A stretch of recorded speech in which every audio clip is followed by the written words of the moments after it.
Well, for more on how European leaders are reacting, we can speak to our correspondent Dave Keating in Brussels.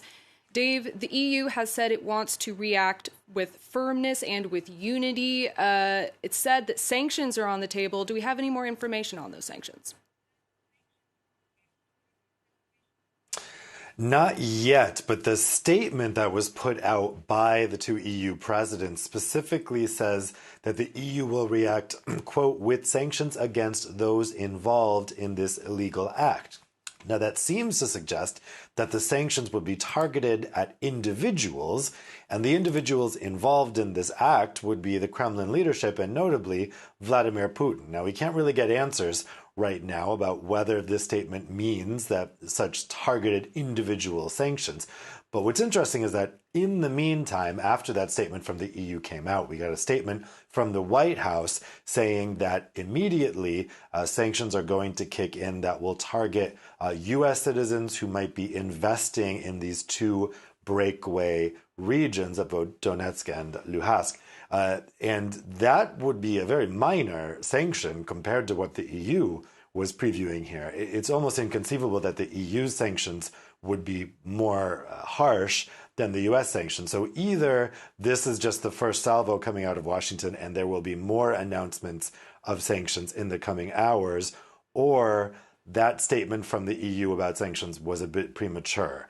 So we're waiting to see. There's lots of phone calls going on between diplomats tonight. The Polish prime minister has asked for an emergency meeting of EU prime ministers and presidents to be called tomorrow, or at least within the next couple of days, to adopt a response to this. The big question is whether they had foreseen this coming when they had their emergency meeting last week of EU prime ministers and presidents just 4 days ago, whether or not they had had a detailed sanctions schedule laid out where this scenario was envisioned and something would immediately kick in. It does not appear that that is the case, although announcements may be coming. The White House is saying that this particular sanction on U.S. citizens who would be doing business in these breakaway republics is an immediate thing that kicks in automatically because of the Russian recognition.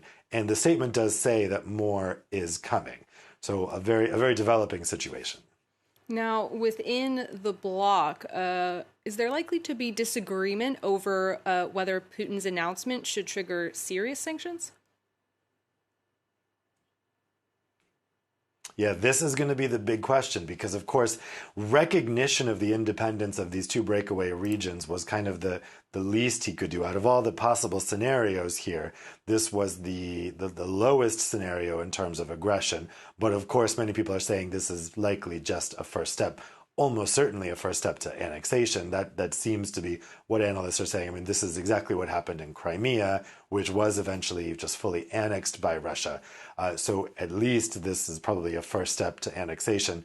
But is it a first step toward a further incursion into Ukraine? The big question is these two regions, the regions themselves as they existed before 2014, are larger than the currently self-administered areas. So is Vladimir Putin talking about recognizing the independence of the whole regions, or just the regions or just the parts of the regions that are currently controlled by the separatists? If he was going to recognize the whole regions, that would include regions that are controlled by Ukraine, and that would be a conflict between Russian forces and Ukrainian forces in those border regions.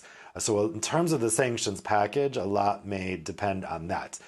But what we're wondering here is there going to be a split between EU leaders who say, wait, we need to hold off on serious sanctions here because this was the least of what we were previewing in terms of aggression. We need to hold our firepower to deter further action by Vladimir Putin. But you will also have voices, particularly in Eastern Europe, particularly from Poland, saying, no, we need to go heavy on the sanctions now to show that we're serious and we're united in responding to this, what a lot of them see as a first opening salvo.